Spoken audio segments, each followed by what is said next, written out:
Welcome to the Be Real podcast, where we chat, connect, and keep it real with stories that heal and truths we feel. I'm your host, Brittany K, and I got something to say.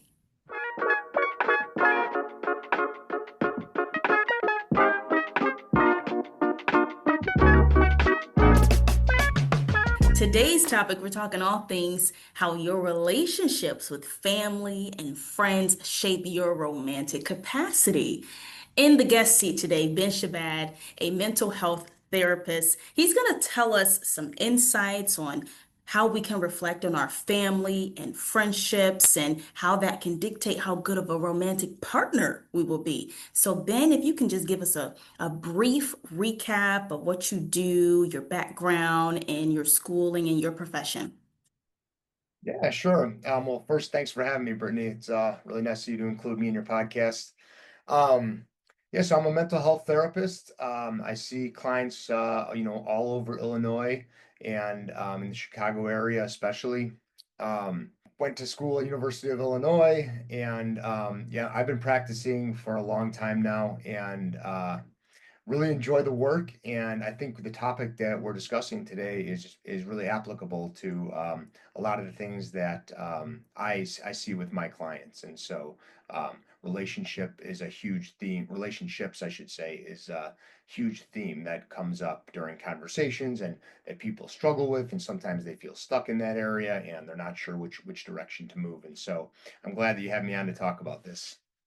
I'm so happy to have you. Thank you so much for doing this. And it's our third episode, so thank you so much. Okay, on the Be Real podcast, as we typically do, we start off with statistics. So, just two that I found. Research shows that nearly 70% of adults say their early family dynamics directly influence how they show up in romantic relationships, from how they communicate to how they trust and set boundaries. Another one that I found, supported by a review published in Frontier Psychology, they say high quality adult friendships are linked to greater satisfaction in romantic relationships as they provide essential emotional support, enhance communication skills, and foster trust. Key components that translate into healthier romantic partnerships. So, the question we need answers to today, then, Yeah. before stepping into anything, should we access, not access, assess how good of a friend we are, sister, daughter, brother, son, etc., before getting into a relationship? That's a good question. I think everybody has to take their own path. I should say, I don't think that that's an absolute prerequisite. I just think in general, the more self-aware you are, the better you're going to operate in your life. Let's talk about family influence on attachment and intimacy. How childhood bonds can shape attachment styles, parental modeling, and how unmet emotional needs in childhood can resurface in dating. Yeah, that's there's a lot there for sure. And you kind of hit the nail on the head with the question. I mean, our earliest relationships, typically with our parents or caregivers, they really play a powerful role in shaping how we connect to others later in life. I'd say especially in romantic relationships. And those early bonds, they form the foundation for what you referred to as attachment styles, which is how or I should say, which reflect how we relate to closeness and trust, and vulnerability, and so it's there's a lot there to unpack. For me personally, separation anxiety is something I tend to have, I Separation think, anxiety. yeah. Why is that? If I want to check in a little bit Mhm. more or say I don't understand how someone is reacting to something, and I will go to the worst case scenario, like, oh, they did something and now it's over forever. Got it. Yeah, yeah. It's called catastrophic thinking, is what you're talking about. And so you jump to the worst case scenario, and what you need to do is just stop and take a breath and just kind of observe that thought as it comes by, rather than letting it become you and just accepting it as reality. Because thoughts aren't facts. Thoughts aren't they're they're just thoughts. They're not reality, and they're biased based on your perceptions and your experiences. And so, whatever, you didn't provide a specific example, but whatever that thought is going through your head that's taking you to the worst place scenario, just disconnect from it and observe it as a thought. And then you just start to question it, and for example, like, oh, he didn't text me back or she didn't text me back. And so therefore they're done with me and they're going to break up with me, for example, right? Well, instead of going to that situation, you say, I'm having a thought that's telling me that because they didn't text me back, they're going to break up with me. And you just walk yourself, you basically challenge the thought. You walk yourself through the evidence. Why do I think that? Does that make sense to think that? How am I feeling when I'm thinking that? And then you really try to be rational about those thoughts, because humans are emotional creatures. And so a lot of the way we think is driven by our emotions. And so anyway, you just have to be critical about the things that are coming through your head. That was great advice. Thank you. I am listening and absorbing all of this, but this is also good for our audience too. Oh, Okay, great. let's get into boundaries. Oh my gosh, I feel like boundaries are so important and emotional Yeah. regulation. So how family teaches or fails to teach boundary setting. So can you Mhm. kind of go into what are some good boundaries to have and maybe some boundaries we shouldn't have when we're trying to open up and be receptive to something new? Yeah, that's also a really good question and very important for the topic.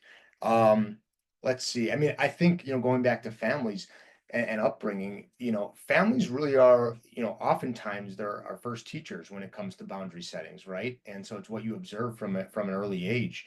Um, in supportive environments, we're taught that it's okay to say no, to have privacy, to express our needs without fear. Um, but in families where boundaries are blurred or they're not respected, you might grow up feeling guilty for asserting yourself, or kind of unsure where we end and others begin. And so it can definitely show up later in relationships as people pleasing, having difficulty saying no, even, shutting down to avoid conflict. And so it manifests in all sorts of ways. Um, so to your question, yeah, you have to be aware. You have to know what makes you tick. You have to know where your boundaries are. I think that's such an important thing when you're entering any relationship is you want to be open-minded, open to new experience, trusting, but also kind of know, what's crossing the line with you. And so that's definitely an important thing to be aware of. And also why you have those boundaries. Um, and so you don't want to just have arbitrary red lines, like they should mean something. There's a reason for it. And then you have to ask yourself, does it make sense to have this in place for me? Does it make me healthier? Does it make me happier? Or is it, that I draw this line from something that happened in my past, but it's not, as important anymore, or I don't, it's maybe obsolete at this point. So really quickly, for somebody out there who has an issue setting a boundary or understanding what's going on internally, Yeah. as far as not knowing how to deal with it in the moment, what would you suggest they do as far as at least saying something to stop whatever action is happening or to leave the room to prevent from experiencing that? What would you suggest they do in that moment? Um, it's a little hard to generalize about a situation like that because every situation is different, um, and so it totally depends on what the trigger is, why you're being triggered by that, and again, it goes back to self-awareness. Like, are you able to control your emotions in that moment, or is this a situation where you've lost total control and you need to exit the room because you're going to say something or do something that you're going to regret, right? And so, yeah, without having a more specific example, it's hard to really elaborate on that. But generally speaking, yeah, you know where your boundaries are, you know when they've been violated, you know how much they've been violated, um, and then it's about being able to regulate your emotions so that you can respond accordingly in the situation, in a way that you're happy about, that makes sense to you. What do you think about something that I do? If I don't know how to articulate myself in the moment, but I know something is very much wrong, I will tend to say, hey, I need a moment and I Yeah, will, exit the situation. What do you think about that? that's a fantastic strategy. Much better than being impulsive and just saying whatever first thought pops in your head. Yeah, taking a moment, that's a strategy that's highly effective for many people. Sometimes you just need some distance from the situation because your emotions run high. When there's a conflict or when you're triggered, your emotions start to take over. Your rational brain starts to have less of an impact. And so just stepping away from a high stress confrontational situation can give you time to process it in a healthier way with more clarity. And then you come back and your emotions are lower and you can say, hey, this is how I was feeling and this is why. And so not only are you able to think through it more clearly, but you can also articulate your thoughts more clearly just because you're not as heightened. Okay, our last little bullet point as far as Yeah. delving into the mental health part, breaking the cycle. Yeah. What tools would you suggest for becoming more self-aware of inherited patterns, from dealing with family and friends, or any suggestions as far as therapy? And lastly, how to choose a partner who supports your growth, not your trauma. Because, we can trauma bond too, and we think, that's a good thing. Yeah. Yeah. Um, Well, breaking the cycle, it really means, becoming aware of the unconscious patterns that you've inherited. Often from family dynamics, early relationships, past trauma, all of that can continue to shape, how you show up in love and in connection in many ways. And so you're asking about tools. Again, everything is individualized based on the person, but a lot of self-reflection, a lot of journaling, mindfulness, definitely therapy. I'm obviously biased in that area, but I think I'm a big proponent of therapy. I think being able to talk your thoughts out loud to somebody who is not a part of your life in any way, is very, very beneficial. Um, and all of those things really help you to become more self-aware, and that's the goal. Once you can figure out those patterns, once you can name those patterns, that's how you can start to change them. um, so that's really the first step in breaking the cycle is you have to identify what's going on. You have to have clarity about what's happening, why is this happening, and only once you do that can you start to say, okay, now I can start to shift things.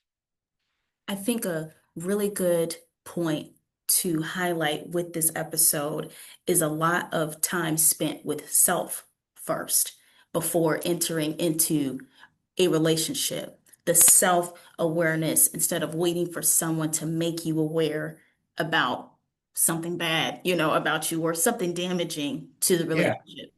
But the truth is, yes and no. Self-awareness very important, but you don't have to hold off on getting into a relationship. In fact, you can discover a lot about yourself by being in a relationship, you Oh, I know? want to hold you there because you're teaching me something. I've Yeah, always learned that you need to get yourself together first yeah. before you enter into any relationship. But you're saying it's okay. Yeah. Oh, it's absolutely okay. It's recommended in my opinion. I don't, getting yourself together, nobody's got time for all that. That's going to be a work in progress your entire life, whether you're in a relationship or not. You're never going to reach that point where you're saying, I'm all good now. I can get into a relationship. You just got to live your life. You don't want to hold off. You just want to jump in and you learn about yourself and you learn what you're looking for. You can't, the stars aren't going to all be aligned before you do anything, before you seek a new job, before you look for a new romantic partner. You just have to go with it and you learn along the way. Once you stop learning, you're dead. And so You, it's you preaching today, Ben. You preaching. just got to Okay. stay on the path. There's risk Yeah. in everything. Life is a bumpy road, and it's just about as you go through it, you become more self-aware. You learn about yourself. You learn about what your goals are, what you're looking for, and you're just constantly altering things. Everything in life is trial and error. There's no, you know, you're not just like prepping for a multiple choice test here and then we're going. I really love that. That's great advice. Okay, as we wrap up, let's do a speed round of Okay. misconceptions in the mental health world. Okay. The first one. Narcissism. We like to throw that out every other day. Yeah. A misconception. Narcissists are just confident or self-absorbed people. What do you have to say to that, Ben? Um, so narcissists are did you say confident and self-absorbed people? Well, there's probably elements of truth to that. But that's not obviously not the full story. And the truth is a lot of the diagnoses, when you throw out something like he's a narcissist, yeah, there absolutely might be some truth to it, maybe a lot of truth. But a lot of what a diagnosis comes down to is how it's impacting you in your life, right? And so, is it interfering with your relationships? Is it interfering with your work, your ability to carry out daily tasks? And so, that's really what it comes down to, the interference. We're all somewhere on the spectrum of all these diagnoses, right? And it's just kind of how many symptoms are you having, how Hmm. severe, and how are they impacting you, right? And so that's really what it comes down to. So yes, yeah, you hear these terms all the time, and they're so there's always some element of truth, but or usually I should say, but it definitely doesn't tell the full picture. So we should stop giving out diagnoses to people. Just giving them a diagnosis and we don't even have the full story. Yeah. Hey, no, that's actually, a really, really insightful point you make. I know you're joking around, but that's the truth. One of the problems with a quick diagnosis or any diagnosis is it never tells. People are so complicated. We're so complex. It never tells the full story, right? And there's so much more nuance to anybody. And the diagnosis, all it does is it says these symptom, this symptom, this symptom. Do they add up in in this way to qualify for this diagnosis? And so, yeah, diagnosing somebody kind of in a certain way, it makes it so you don't have to think anymore. It's right. They're this type of person. This is the disorder, but nobody fits so neatly into these categories, you know. And so anyway, yeah, I'm not, you know, yeah, don't throw around the diagnoses too lightly. I don't anyway. Obviously, if you're just talking with your friends and joking around, that's one thing. But definitely as a mental health therapist, I'm not just tossing out those diagnoses. Yeah, because it kind of just like one and done's you. Okay, so the second one, gaslighting. The Yeah. misconception, gaslighting is just lying or disagreeing. Uh-huh. Um, yeah, again, there's more to gaslighting than that. There's an element of lying, there's an element of disagreeing, but I think gaslighting has more to do with mental manipulation in a certain way. So you're really trying to alter the person's perception that you're talking to, in a way that they start questioning their own outlook, their own experience, and so it's definitely not just a disagreement. A disagreement is a situation where you can, a lot of the times you can see where the other person's coming from. You just have a different viewpoint on something. That happens all the time in life.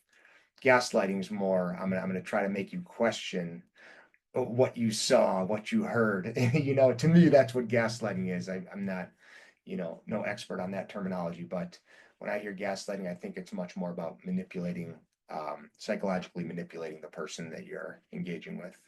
I like to think if someone tells me that if I see this as purple and they tell me it's green, you're Yeah, gaslighting. Would you agree? exactly. Exactly. That's what I think of too. Yeah. Yeah. Okay, so I didn't add this one in, but I was talking about it to my friends, and this is the last one as we wrap up. Yeah. A monitoring spirit. And basically, it's metaphorically applied to controlling behavior, like obsessive surveillance. Okay. An example I gave, to my friends is um, you go out with them and you spend your money on something, and then later on, they'll think you have so much money. Like they're Okay. watching your pockets type of thing. And Sure. now if they ask you for something and you don't give it to them, it's like, well, you got all this money, something like that. So someone who's always watching what you do. Yeah. I mean, I haven't, did you say there's a term for that? A monitoring spirit. Monitoring, I honestly have never heard that before. Yeah. I'm sure people do have that personality type, or maybe on the flip side, people are paranoid that other people are doing that. But yeah, you can't, you never want to judge a book by its cover, and so you might see somebody spending money or not spending money, but it's very hard, if not impossible, to know what's going on behind the scenes in a person's life. It doesn't matter if they're, yeah, they're spending a lot of money on something, or they're holding a lot of money, or they act a certain way, or in terms of a relationship, like a couple that seems like they're getting along really well, or whatever, or fighting a lot, is that what it looks like always behind the scenes in different contexts? You just don't know. So we're kind of pre-wired to judge situations based on minimal information, right? That's just how we are. We think we have the full picture because we've seen a couple snippets, and a couple interactions, and we've engaged with the person a couple times, and like in our head we've drawn out this whole story and we know them. But the truth is, like, think about how many minutes, how many hours there are, and how much time you actually observe the specific behavior or something happen, and then you just question how indicative it is of the rest of their lives. And and really, I think we're always missing some information, and we should just be exercise caution when we make big judgments about people based on a small sample size. Should you also be cautious if you keep experiencing somebody doing that to you? No, I mean, always a healthy caution, but that's a great point. Repetitive patterns of behavior can definitely be a red flag, and that should be cause for concern. Doesn't mean you necessarily have to jump to a conclusion right away, but absolutely, patterns of behavior are very indicative in terms of predicting how somebody will behave in the future.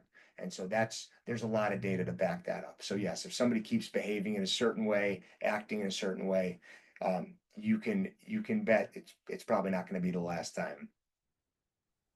Okay, as we wrap up, do you have any quick tips you can use to encourage people to navigate through relationships better, or any questions that we could ask ourselves for pursuing new ones? Any advice that you got? Self-awareness, it's such a big theme, but it's so important for just increasing your happiness, your anytime you feel like something is going wrong in a relationship, in an interaction that you have in a situation. You just always want to start asking yourself questions instead of just responding, and it's so instinctual for us to just make a decision and respond, because through most of human history, throughout evolution, that's what kept us alive, that's what helped us survive, and it can be really helpful to just think about why you're feeling the way you are and why you're doing things the way you are, and really try to be objective about your own behavior, which is such a challenge. And that's really one of the biggest things that I work with people when I'm seeing them for therapy. It's so hard to be objective about your own behavior because your thoughts are not, your thoughts are biased, and they're based on your perceptions. And so we constantly have this conversation running through our head, and these feelings and these emotions that are attached to our thoughts. And so it's really hard to just step back and say, why am I experiencing things this way? And but it's critical to do so in order to, I think, to achieve a certain level of happiness and move through your life in a way that you feel comfortable with. This is all helpful information. Thank you so much, Ben. I do kind of feel like for someone who's never done therapy before, going through all these emotions and active listening to all of this, it may seem like a lot.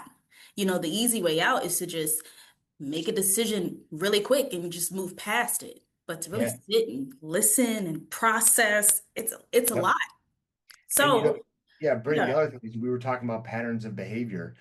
Absolutely, if you're in a bad relationship or with anybody that you're interacting with, you notice patterns of behavior, but that same rule applies to yourself. If you find yourself in the same types of situations, if you notice yourself reacting in the same way, you have to ask yourself why. You have to really be critical about what you're doing. And so I think that, it goes both ways. What are the other people's patterns, and also what are my patterns and why? Yeah, it seems like so much. So if someone is interested in therapy or Yeah, you're open to new clients, where can they absolutely. learn more about your services? So they can look at my website right now is under construction, and so it should be good to go in about a month. But right now they can find me on Psychology Today. If they so you just go to Psychology Today and type in my name, my page will come up and all my contact info.